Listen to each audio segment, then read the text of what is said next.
part of those great teams. Like, he was a beast and a badass on the defensive line when we were whooping teams. So Mike, shout out to Mikey, great to see you. As I said, really to have a scholarship on my name that I know will impact future Trojans, really, it touches my heart and it means the world to me. And I thought to honor today in this moment, I just take a few minutes to reflect on just the impact and the life lessons that USC taught me, especially on the football field and Pete Carroll's program. How it's, there you go. We actually just ran into Pete Carroll the other night. It was pretty cool to see him. We caught up. He met the baby girl, but and just how it's impacted my life and really shaped me into the person I am today.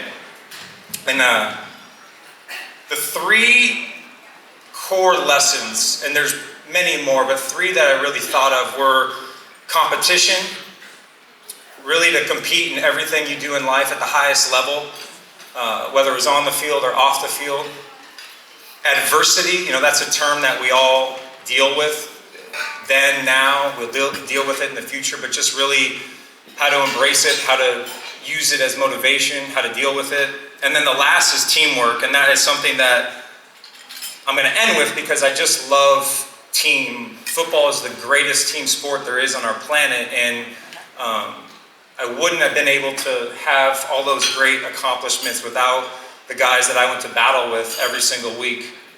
So the first one, competition, and whether it was in the classroom, the weight room, or the field, USC taught me to compete. We know behind every victory, and trust me, we did win a lot, but it wasn't easy. There are countless moments where you need to push yourself beyond what you thought was even possible to get there. That's what Pete Carroll's program was built on. It was built on competition. That was one of the first things he came in. He said, we're going to compete. We're going to make each other better, and we're going to win national championships, and we did. He took over a program that was underachieving and quickly turned it into a dynasty. Spring of 2003, that was right after we beat Iowa in the Orange Bowl. He was putting together the pieces of the next team, the next Trojan team, and I found myself right in the middle of it, in an intense quarterback competition with a bunch of great friends of mine, actually still, which is kind of crazy, but it was a very, I'm sure Mike remembers, it was a very intense battle with myself, with Matt Castle, with Brandon Hance, with Billy Hart, and with John David Booty, who was the first high school player at that time to graduate early because he was the #1 player in the country to come to USC.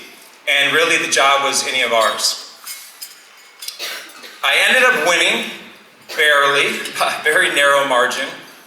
And I remember the story, Norm Chow, who was the great offense coordinator in those times, he came up to me and said, you're going to be the starter going on the road against Auburn. And I don't know if anybody was at that game in 2003, Auburn.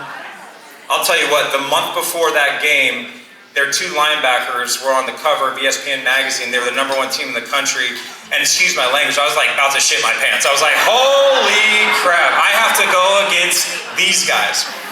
And Pete's like, you're going to be our starting quarterback going into the season, but it's etched in sand. You have to earn it every single week. And I was looking, I'm like, that's not a great vote of confidence from our head coach, but I remember looking at him, I said, Pete, you won't regret this decision. I'm ready to take the reins. And again, I was following Carson Palmer, who's one of the greats of all time, #1 draft pick, Heisman Trophy winner.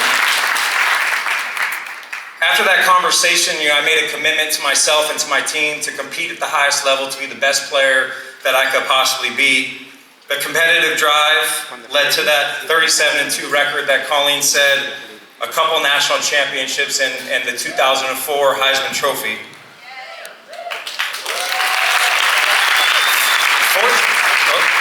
Lost my train of thought.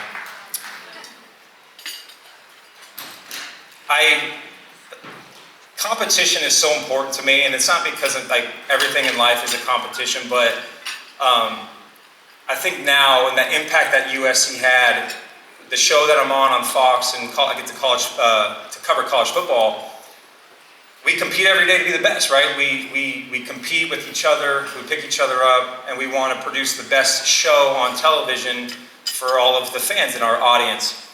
I really have the mentality to compete as a husband. My wife is here, my beautiful wife, to compete to be the best husband that I could be, and I know I fall short in probably a lot of stuff, but I try, and to compete to be the best dad that I could possibly be. And I know that the core values of that were not only at Mater Dei playing football, but they were ingrained in us at USC from Pete Carroll. They really were. Just do what Pete did, right? Always compete in everything, every rep, every opportunity you get, compete in life.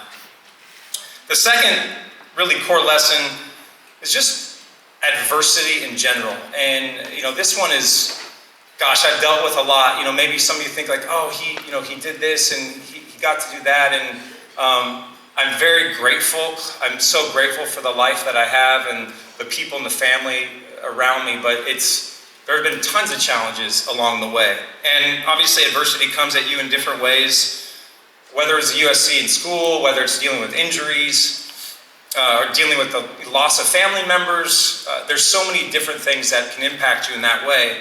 And I truly just believe if you learn how to embrace it, not fear it, not run from it, you can turn those things into positive things. You can turn them into learning experiences.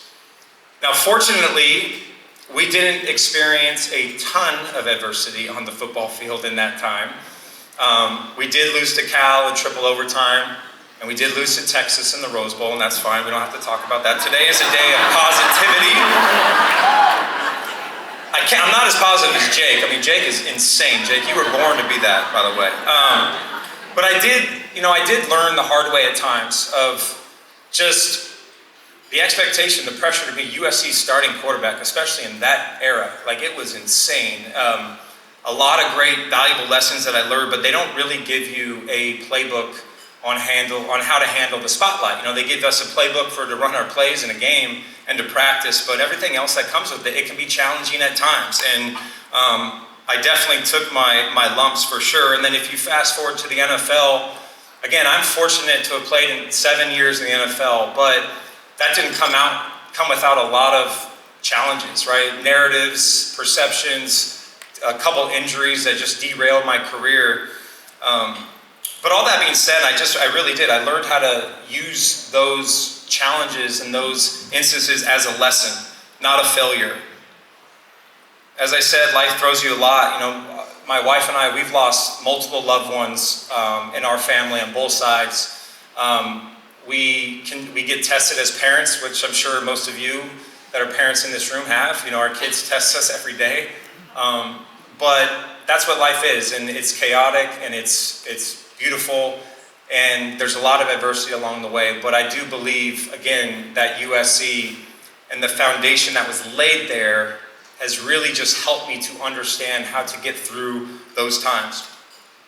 The last lesson, in my favorite one, is just teamwork.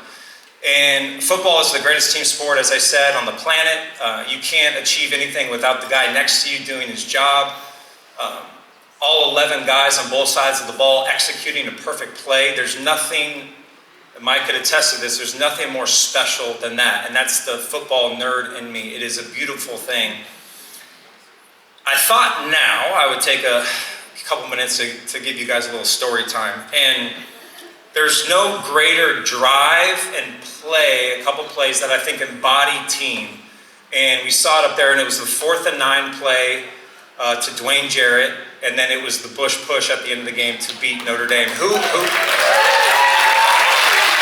all at that game in this room? A lot of people. Okay. So I was just telling Colleen, I love beating Notre Dame. My wife went to UCLA. We won't hold that against her here. She's amazing. I know, it's okay. Notre Dame, I just don't like. I never have, and I never will. So this is why this story is great. Maybe it's because I work with Brady Quinn, and he's like a best friend, but he's like an annoying little brother.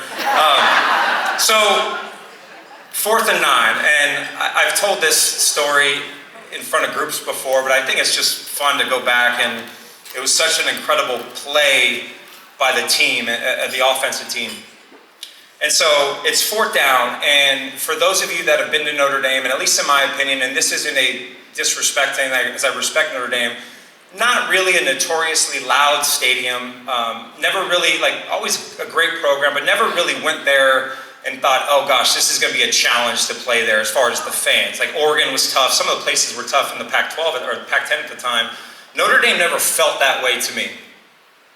I remember being on the sideline. It was 4th and 9. We just threw a check down to Reggie. We called a timeout, and probably 2 minutes on the clock, I think, at the time. And I'm with Pete, and I'm with Steve Sarkisian, head coach of Texas now, obviously. Lane Kiffin is in the ear. Pretty incredible coaching staff.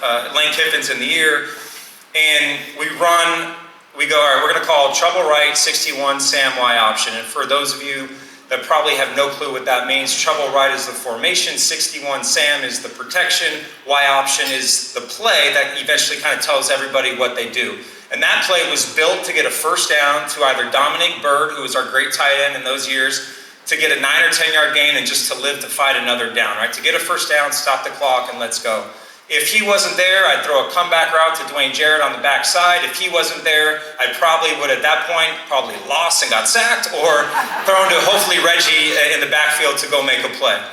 So that's the play. And they said, hey, let's check to red 82 stay if you see a blitz or you see a single high safety. They're like, Matty, you got it. If you see it, call it. And red 82 stay was our bread and butter. It was the sluggo concept, and we had a seam backside, and we had a hitch on the outside. We ran that play to Mike Williams, the great Trojan, 100 times. Carson ran that play to him. I ran that play to him and Dwayne Jarrett over there. It was one of those plays that you always knew we were going to execute that play. And so this is what honestly is giving me goosebumps right now, because it's about the team. So I run into the huddle, and I'd be lying if I said, like, we knew we were going to make the play. You know, like it was tense. Like, it was very intense. And I remember getting in the huddle. It was the loudest I've ever been in my entire life in a huddle. And shout out to Notre Dame, because in that moment they were rocking. And I remember, and I looked into every one of their eyes, and I got Reggie, and I got Lendell, and I got this great line. And they're just like, they have no idea really what I'm saying, but I'm just in there, like, Trouble Right 61, they were gonna do this. And I'm just like screaming at the top of my lungs. And they could hear me, but I was literally in the middle of the huddle. And I said, just be alert, guys, be alert. And we go up to the line of scrimmage, and I'm up there, and it was a little bit of a guess. And the safety just starts kind of giving it away. You know, defensive players sometimes had tells on what they were going to do. And he's kind of giving it away. And I said, F it, I'm gonna audible to 82 stay and hope to God we make this play. So I get up, and you can see it in the videos, I'm just doing this, and this tells everybody, and the lineman's